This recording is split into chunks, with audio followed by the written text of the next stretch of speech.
Historical archives are like pieces of a broken mirror.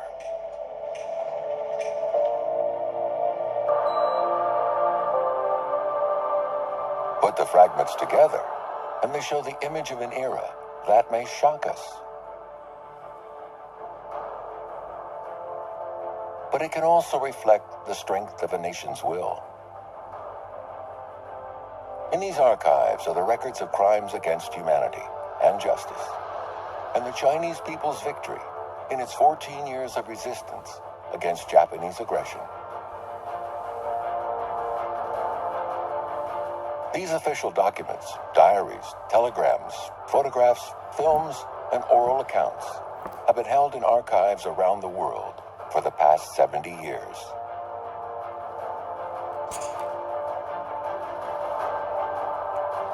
Every file tells the story of one of these trials. Every story is a damning indictment of the Japanese Army's brutal crimes in China. These files will bring us back 70 years to a time when justice finally caught up with the perpetrators of these crimes. We will bear witness to the trials of Japanese war criminals.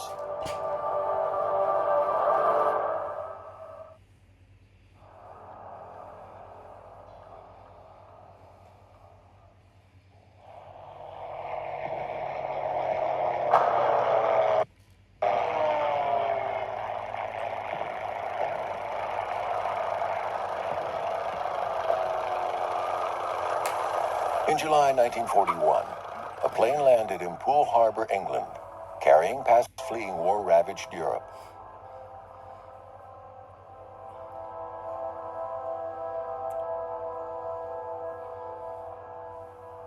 One man stood out among them. He was Woons King, the Chinese Nationalist government's envoy to the Netherlands.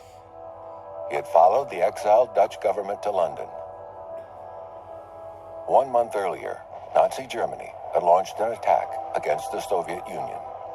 The Soviet-German War broke out and spread across Europe. At this time, about 2/3 of the Japanese army were fighting on Chinese battlefields. They had been unsuccessful in their attempt to achieve hegemony through their northern and southern expedition strategy. The Japanese began decimating Chinese resistance bases under a burn-all, kill-all, and loot-all policy. Chongqing, the nationalist government's alternate capital city, was subjected to vicious bomb attacks. It was the darkest period of the Chinese resistance.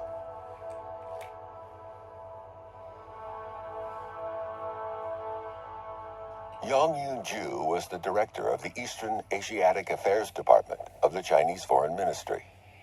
He began to collect files and documents from the ruins of Chongqing. He was convinced that the information would become very important for China in the near future.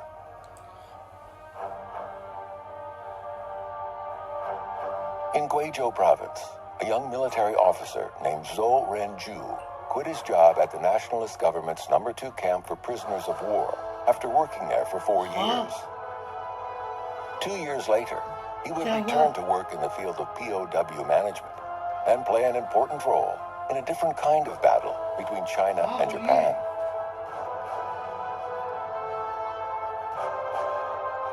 In 1941, neither Woons King, Yang Yu-ju, or Zhou Renju knew that they were about to enter into another battle against Japan.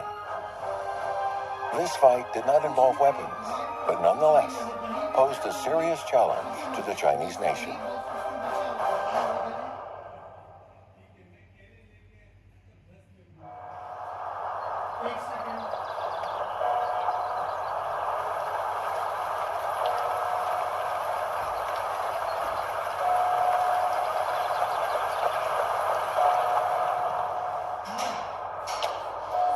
The three men had come to the Hoover Institution at Stanford University to look for a file.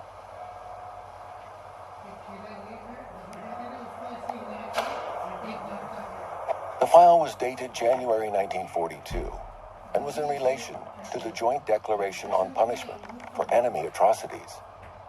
It had been signed by the governments of 9 European countries under Nazi occupation. The document had been signed at St. James Palace in London. Its signatories had committed themselves to the punishment through the channel of organized justice of those guilty and responsible for these crimes. In the declaration, the term "these crimes" referred to all war crimes. The declaration is the earliest international statement calling for punishment of war crimes perpetrated in World War II.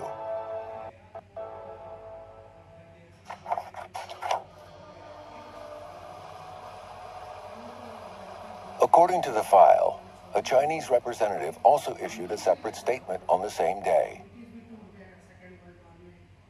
We have come to the Hoover Institution to look for this statement. The man who made the statement was Wen's King, the Chinese diplomat who got off the plane from Europe 6 months earlier. When the statement was issued, he was the Chinese Nationalist government's minister plenipotentiary to the Netherlands, Belgium, and Czechoslovakia. In the many years that followed, the name Wen's King frequently appeared in telegrams from the Chinese Ministry of Foreign Affairs, together with words such as war crimes and investigate. We found the original copy of this statement in the archives of the Ministry of Foreign Affairs. It states, for a long time, the Chinese were victims of savage Japanese atrocities. If the pains suffered by the Chinese people are not righted like other suffering peoples, and those responsible for the suffering go unpunished, justice will not be done, and ethics will not be maintained. It was the first time that China put forward its position at an international conference on the investigation and punishment of the Japanese Army's war crimes based on international principles. It was essential for the world that China saw justice done for its people.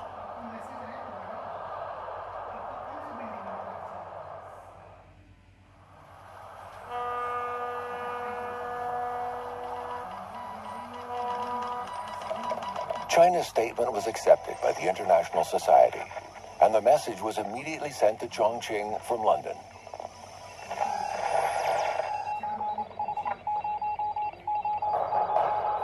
A report quickly arrived on the desk of Yang Yunju.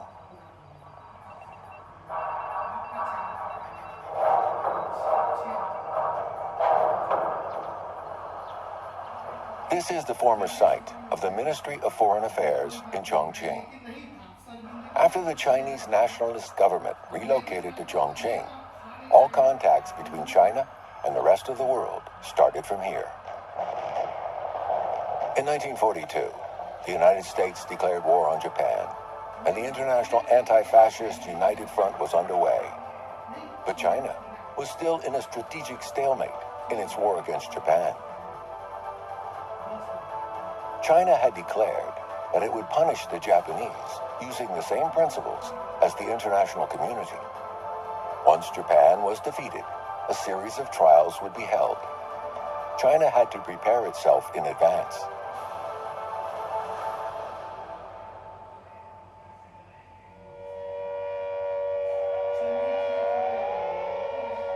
By this time, Chongqing had come under intensive bombing by Japanese warplanes for 4 years. We found this sentence from the archives of the Nationalist government's Ministry of Foreign Affairs. Please verify evidence of Japanese atrocities in China. To prepare for future trials against Japanese war criminals, China had to start collecting evidence during wartime. This task was entrusted to the Department of Eastern Asiatic Affairs, headed by Yang Yunju. Over 70 years on, we look back at the statement issued in 1942 by Wen's King on behalf of the Chinese Nationalist government. or the request to collect evidence of war crimes. An obvious question arises. Why did China begin preparations for post-war trials during the most brutal period of the war? The answer lies in the fact that China had been fighting the Japanese alone for over a decade. It needed to believe that it would win the war and the nation would be saved.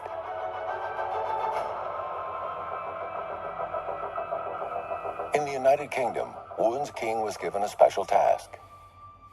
He was asked to work with Wellington Koo, the Nationalist government's ambassador to the UK, to join preparatory work for the United Nations War Crimes Commission.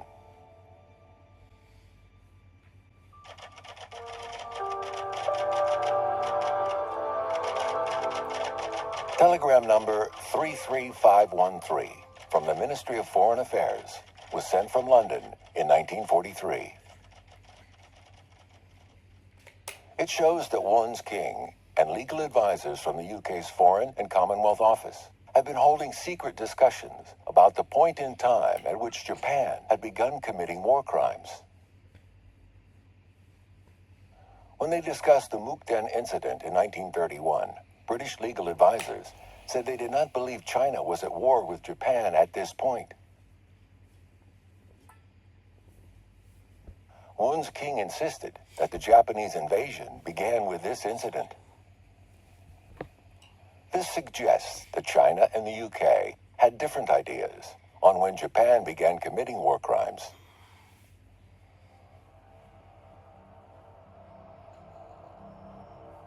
After several discussions, British legal advisors agreed to include the Nanjing massacre, carried out at the end of 1937, in the list of Japanese war crimes. King asked, what if a criminal took part in both the Marco Polo Bridge incident in 1937 and the Mukden incident in 1931? The British insisted that they could only be held responsible for atrocities after the Marco Polo Bridge incident in July 1937.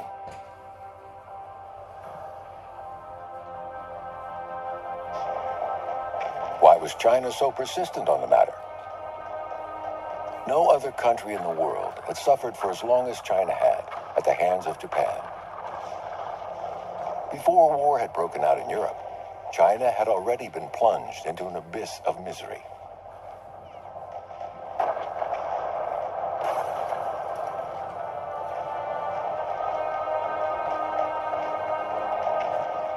At this time, Europe knew very little about China's resistance against Japan. And the rest of the world barely knew about the continued suffering of the Chinese, their contributions to the war effort in the East, and their determination to bring war criminals to justice.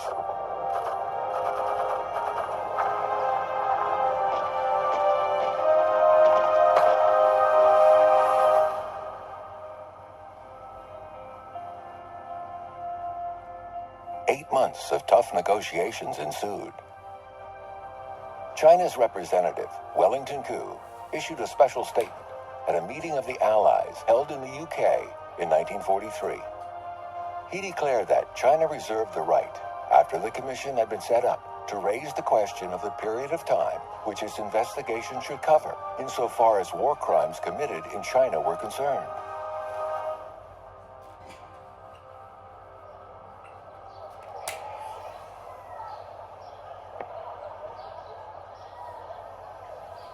In a letter addressed to Wellington Koo, we found the address of the church house, headquarters of the Church of England. Over 70 years ago, this was home to the United Nations War Crimes Commission. It was here that Wellington Koo and Wu's king were tested in their skills as diplomats, holding constant discussions with other countries on when exactly Japan began committing war crimes.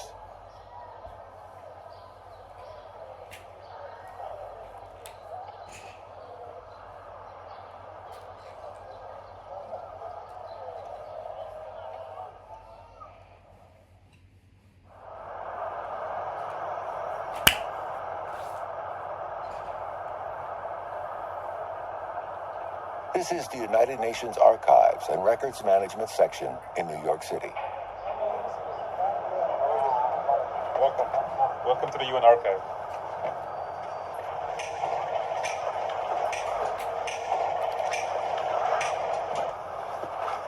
Liu Tong is a professor at Shanghai Jiaotong University. He has been researching the nationalist government's trials of Japanese war crimes. He has come here to look for a precious historical archive, a work progress report drafted by Wun's King. 这个是1944年9月19日，联合国罪行调查委员会的一个工作进度报告。这里边呢，就已经说成了中日之间的战争，在此之前已经进行了很多年 ，many years， 在日本和西方之间要短一些。其实原稿不是我们现在看到的内容，原稿用的是 some years， 有些年，也就是战争在中日之间已经进行了一些年。我们今天看到的这个版本呢，是金问寺坚持讲 some years， 修改为 many years， 就是很多年的结果。This one-word change indicated that Japan committed war crimes much earlier than any other country.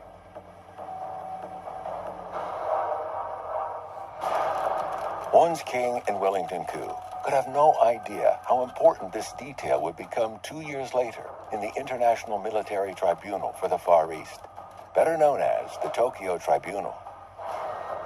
The Allies had determined that Japan's war crimes in China began from January 1st, 1928.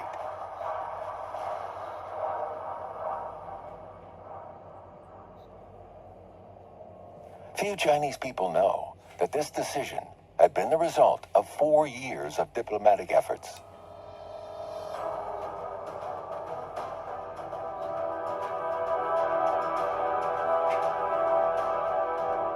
Due to the efforts of these Chinese diplomats, China had for once gained the upper hand as the initial stage of the trials got underway.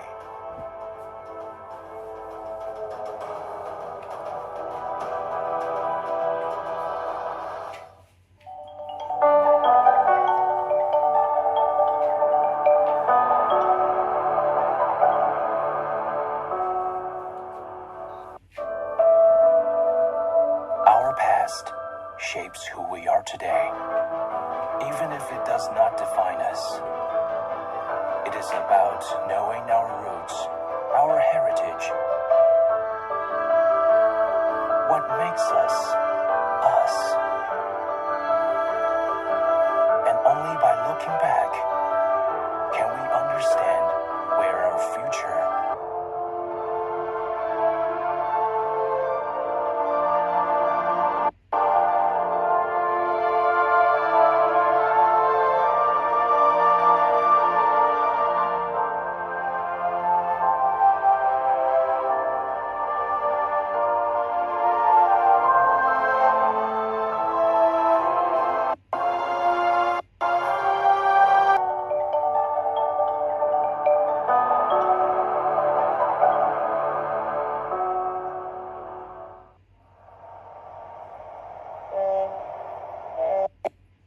into Japan's war crimes were making slow progress. The Department of Eastern Asiatic Affairs, headed by Yang Yun-ju, drew up a questionnaire on Japanese atrocities in China and had it distributed across the country. The questionnaire was divided into 4 main sections: perpetrator, victim, act of atrocity, and evidence. Each section was further divided into several subsections. For instance, the perpetrator included name, official position, unit name, name of unit officer, and so on. All the information collected was to be used as evidence. The questionnaire received an active response.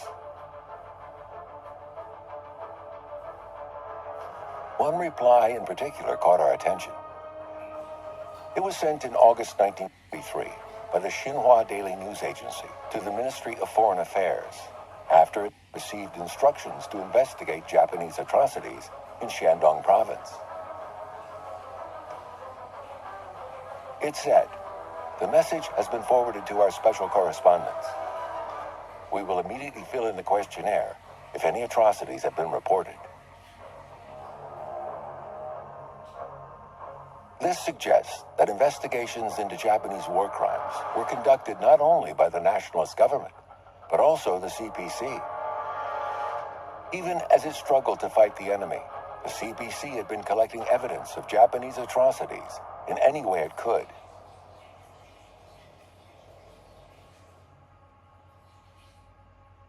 Most of the replies received by the Nationalist government showed the difficulties that they faced while collecting criminal evidence in the midst of war.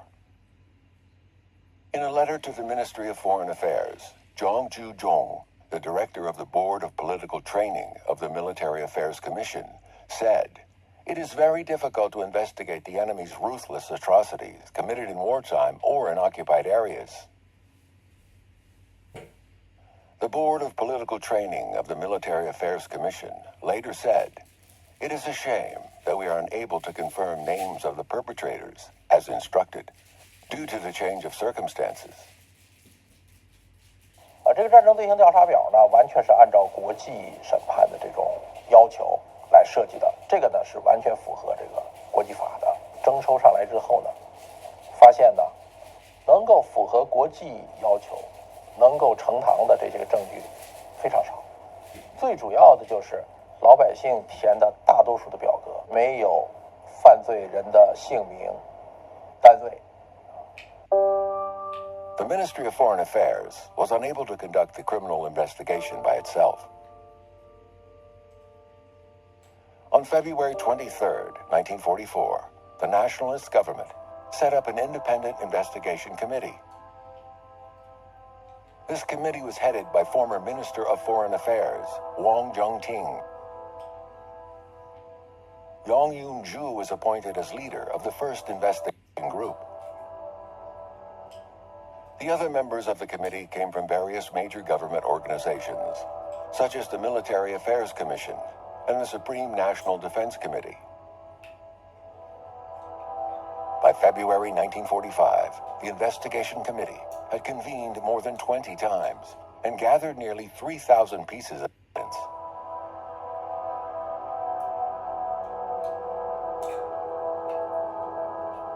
Unexpectedly, the committee found that only a few of the charges were backed up by solid evidence.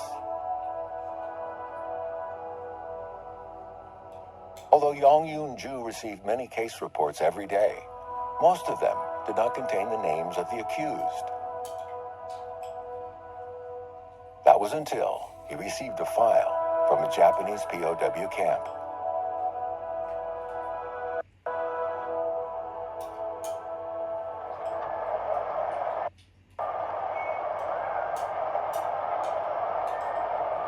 In 2015, the Second Historical Archives of China released 91 files containing the details of 282 war crimes committed by the Japanese Army.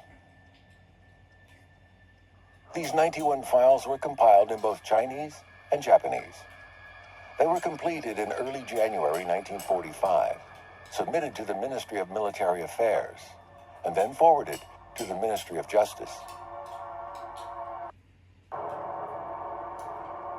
These documents were written in the format requested by the government.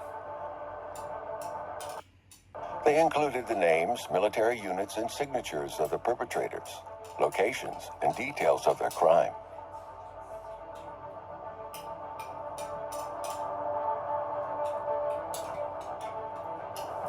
These were the files that landed on Yang Yun-ju's desk. All 91 were eligible for submission to the courts.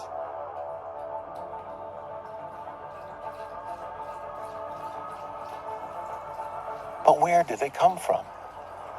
And who wrote them?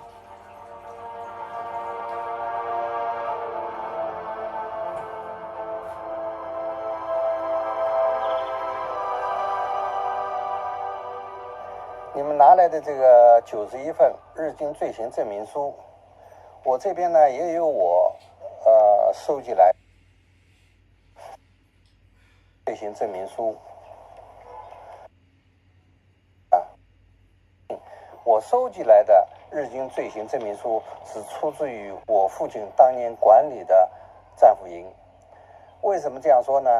因为这里面的一个调查者啊，叫何宇门，他是我父亲在承袭的时候呢招来的一个助手。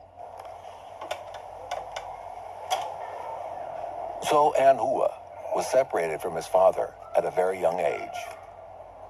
He later discovered that his father, Zhou Ren, was the director of the No. 2 camp for POWs, administered by the Ministry of Military Affairs.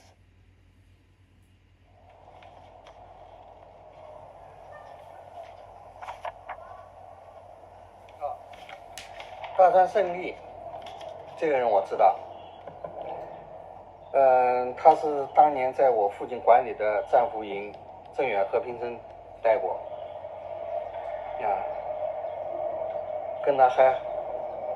跟我父亲还有照片。那这样子呢，就证明这个二党馆的这个91份这个日军罪行证明书，确实是出自于当年我父亲管理的战俘营的。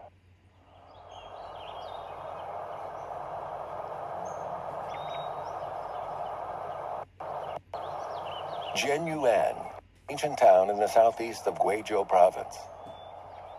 It's home to the Village of Peace.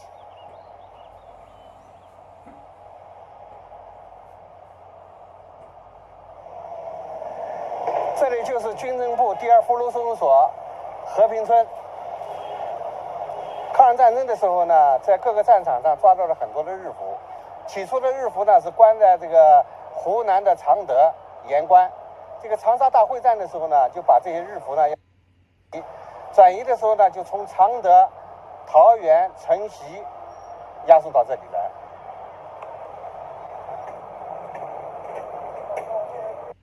Far away from the front line, Zhou Renju used a new approach to manage and educate the Japanese prisoners.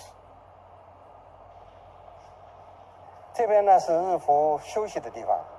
本来的日俘休息的地方呢，它是有上下铺，这是日俘的活动中心，这个是舞台，他们因为有经常性要演那种舞台剧啊，饮食呢是4菜1汤，6个人1桌，就在这地方。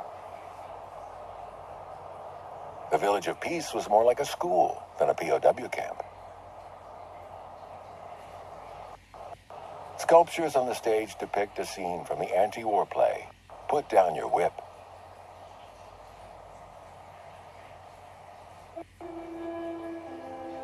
Zhou Renju had no idea his special approach would result in an unexpected breakthrough in the war crime investigation.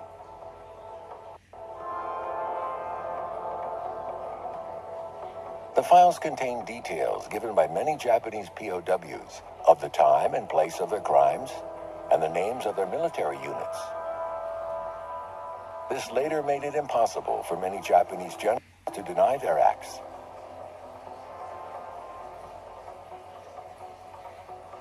The 91 files collected by the Nationalist government during wartime was strong evidence of the crimes committed by the Japanese. They would later appear in the trials of Japanese war criminals held in China.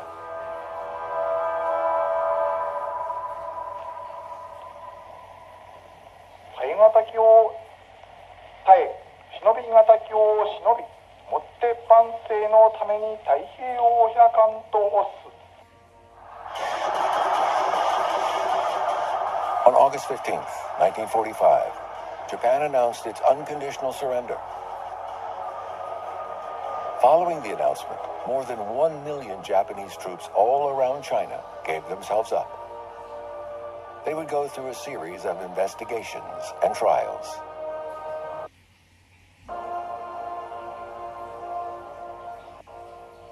On September 14th that year, the CPC published an article in the Jiaifeng Daily entitled "Punish the War Criminals." It said the Chinese people have suffered the longest and most painful invasion from Japan. All war criminals should be punished quickly and severely to build a foundation for peace and security.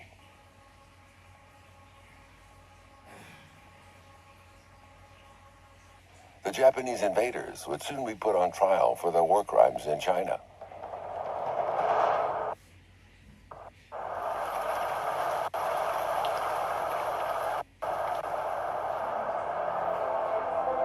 In 1945, representatives of 50 countries attended the United Nations Assembly in San Francisco and unanimously approved the United Nations Charter. Dong Bi-woo and Wellington Koo were China's representatives at the signing ceremony.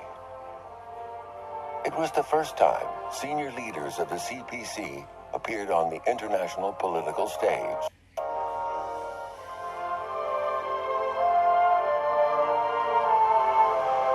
On October 24th, the United Nations Charter went into effect after being approved by most of the signatory states. China's status was recognized by the international community through the United Nations Assembly.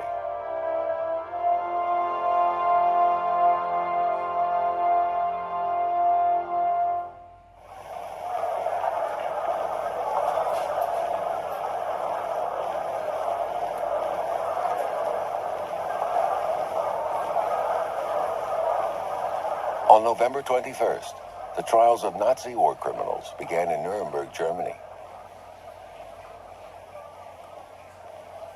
The Nuremberg trials and the words of Justice Robert H. Jackson sent a clear message that newspapers and broadcasters brought to every corner of the world.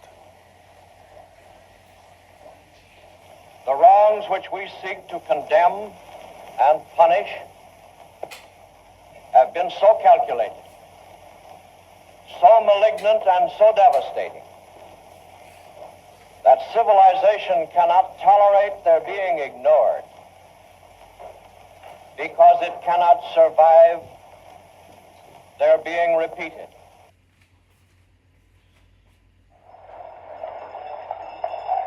On January 19th, 1946, the International Military Tribunal for the Far East convened in Tokyo. It was established by China, the Soviet Union, the United States, the United Kingdom, France, Australia, and several other countries. The Charter of the International Military Tribunal for the Far East was issued on the same day. It defined 3 categories of crimes. Class A charges alleged crimes against peace and were mainly brought against Japan's top leaders who had planned and directed the war. Class B charges alleged conventional war crimes.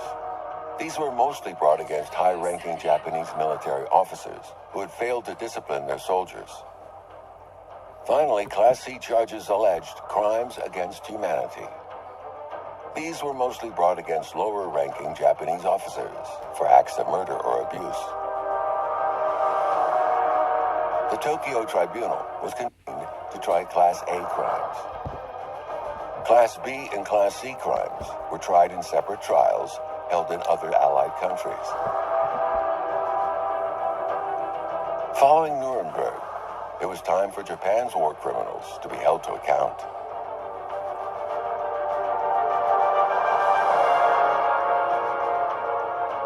"118 former Japanese military and political leaders awaited trial in Tokyo's Sugamo prison.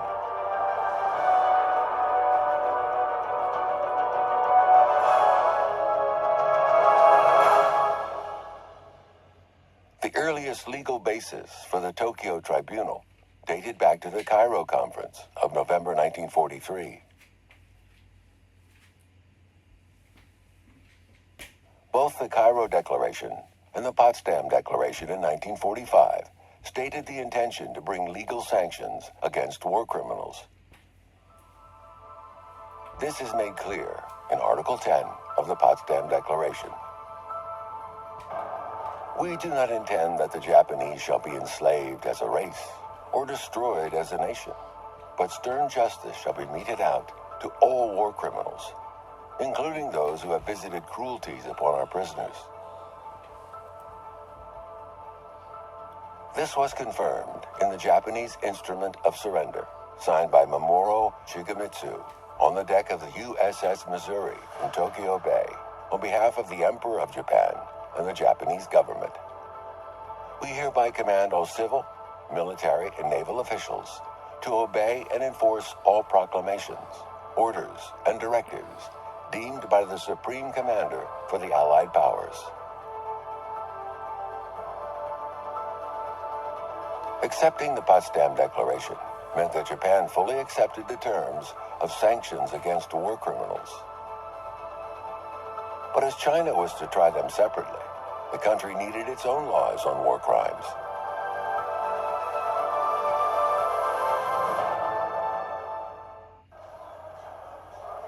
In May 2017, we went to the United Nations Archives and Records Management section in New York to find more information. The contents of this file shocked us. It was filled with words like massacre, torture, and rape.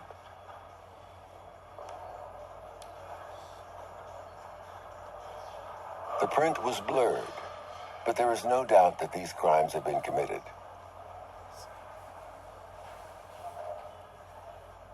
The United Nations War Crimes Commission issued this list of 32 war crimes to guide prosecution procedures for the Allied states.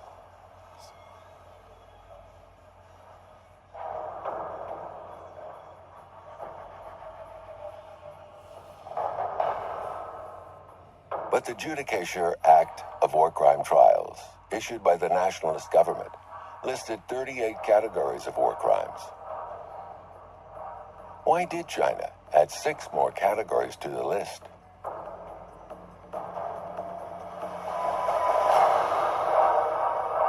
伦敦战争罪行委员会设立的30多条战争罪行，这个中华民国政府呢，继承了，但是呢，并没有完全的亦步亦趋，而是呢，根据日本侵略中国的具体罪行，我们又做了一些补充和修订。The jurist Wang Chonghui was Secretary General of the Nationalist government's National Defense Committee. Inspired by a book written by an American jurist, he proposed adding the crime of genocide. This was due to the fact that the Japanese had enslaved the Chinese people for a long time and undermined the foundation of Chinese civilization. The crime was later confirmed by Articles 23 and 37 of the Judicature Act on War Crime Trials. 日军在中国犯有大量的罪行，有的时候呢，在国际法里没有反映过，于是呢，这个国民政府呢就开始就是把国际法和中国的法规这个相结合，这样的话呢，重新修订日军的这个战争罪行，那么最后呢，就是确认的日军战争罪行有38项，其中呢，后来补充上夺取历史、艺术或其他文化珍品这条罪行，因为日本在侵略中国的过程中特别重视对中国的文物、古迹，还有珍贵的一些个东西、历史遗产进行掠夺。日本它的确是对中国有这个灭绝种族这样意思，它是要完全把中国改造成它的一个殖民地，它不是把你当成平等的人，而是要把你这个种族抹掉，完全让你中国没有民族意识。The Judicature Act on War Crimes Trials was issued by the Nationalist government on October 24, 1946, and went into effect immediately.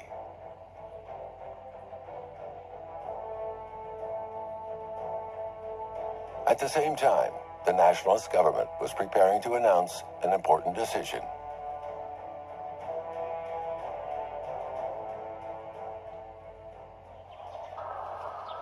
Zhou Shuangwen is a professor of history at the South China Normal University.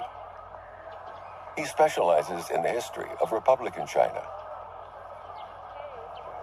你看这个，在当时这个外交部的这个档案里边它就有一个专门的一个卷宗，就是这个日本主要战争罪犯的名单。在1945年9月11号上午，就是实际上是日本这个投降这个仪式举行的2天之后，那么就专门在外交部召开了这样一个拟定日本主要战争罪犯的这个名单的一个会议，他就拟出了一个日本主要战争罪犯的名单。The list names a first batch of 96 war criminals from the Japanese Army, a second batch of 34 war criminals from the Japanese Army and Navy, and a third batch of 48 political offenders. It also notes that the list is still being compiled. This is the diary of Shu Yong-chong, which was published in the early 1990s. It contains detailed records of discussions within the nationalist government regarding the list.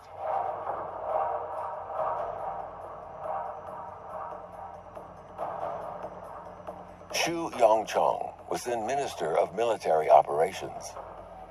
Not long before, on September 2nd, he was also on the deck of the USS Missouri as a signatory to the Japanese Instrument of Surrender.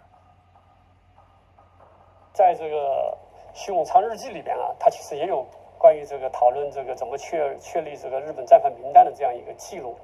他们下午这个办公厅开会讨论这个日本战犯名单这个事情。他说蒋先生啊，就亲笔的在挑出来一个12人的名单。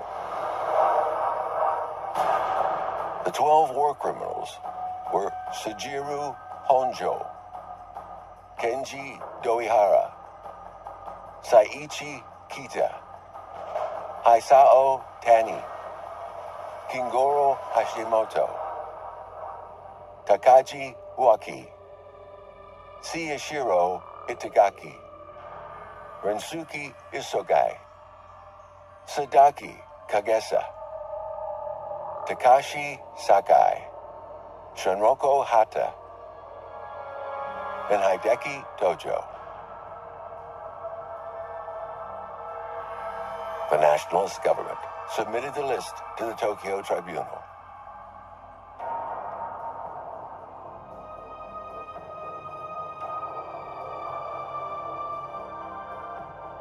Surprisingly, Commander-in-Chief of the Chinese Expeditionary Army, Yasuji Okamura, was not included in the list, or even in the previous released list of over 100 criminals.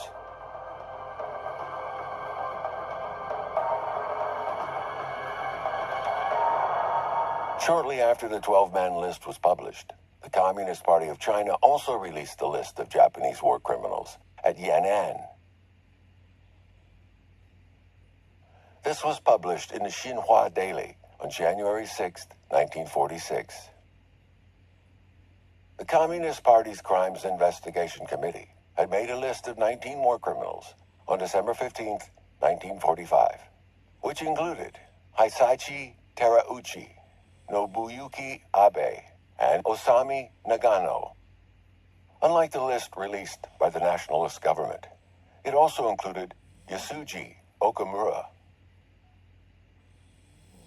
According to the article, Yasuji Okamura was still living comfortably in Nanjing.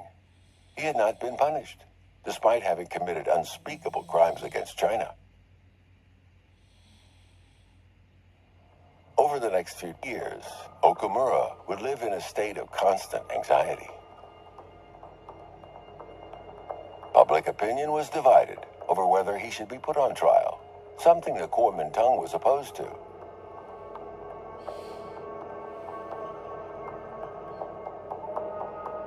冈村林次实际上是对中国犯有最大罪恶的一个中国的整个派遣军的这个总的司令长官，所以共产党方面提出这个，他是完全理所当然的。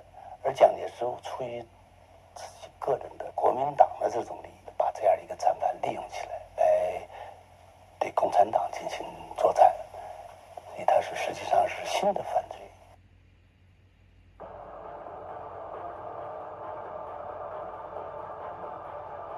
The names of the defendants, evidence, and laws were all in place. Military tribunals were set up in different parts of China. The Nationalist government established Japanese war crime tribunals in Nanjing, Hankou, Guangzhou, Shenyang, Taiyuan, Beijing, Suzhou, Shanghai, Jinan, and Taipei. Over the next 3 years, judges and prosecutors from the 10 tribunals would try more than 2,000 Japanese war criminals in court.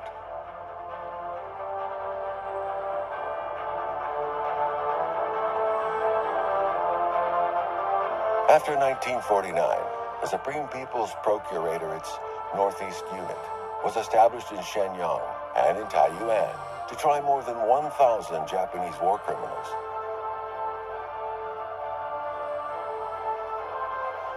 It was the largest scale war crimes trials ever held in China.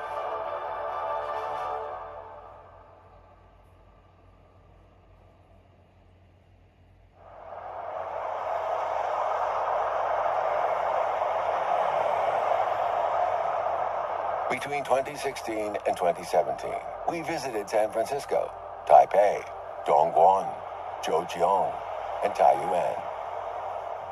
We found some of the prosecutors from those trials and descendants of judges and prosecutors from the Nationalist government's military tribunals.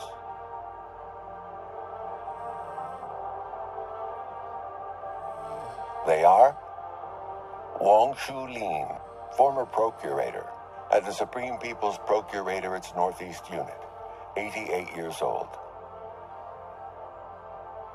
Tai Zhuoping, son of Tai Li Jin, former chief prosecutor at the Nationalist government's Guangzhou Military Tribunal.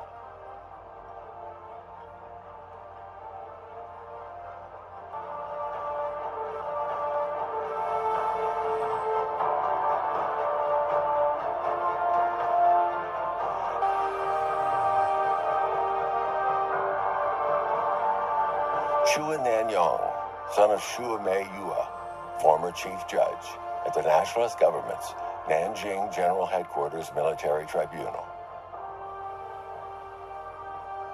Ye Yuekong, son of Ye Zaizong, former judge at the Nationalist government's Nanjing General Headquarters Military Tribunal. Through words, photos, texts, files from around the world, we will come to learn how those trials reshaped the course of the world.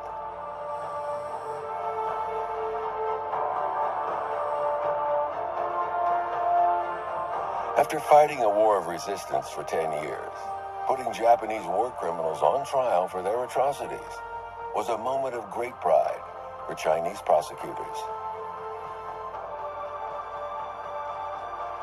At the same time, they shared a common wish to see justice meted out to the Japanese war criminals for what they had done. Japan's aggression against China would not be forgotten. The trials would give the Chinese victims the justice they deserve.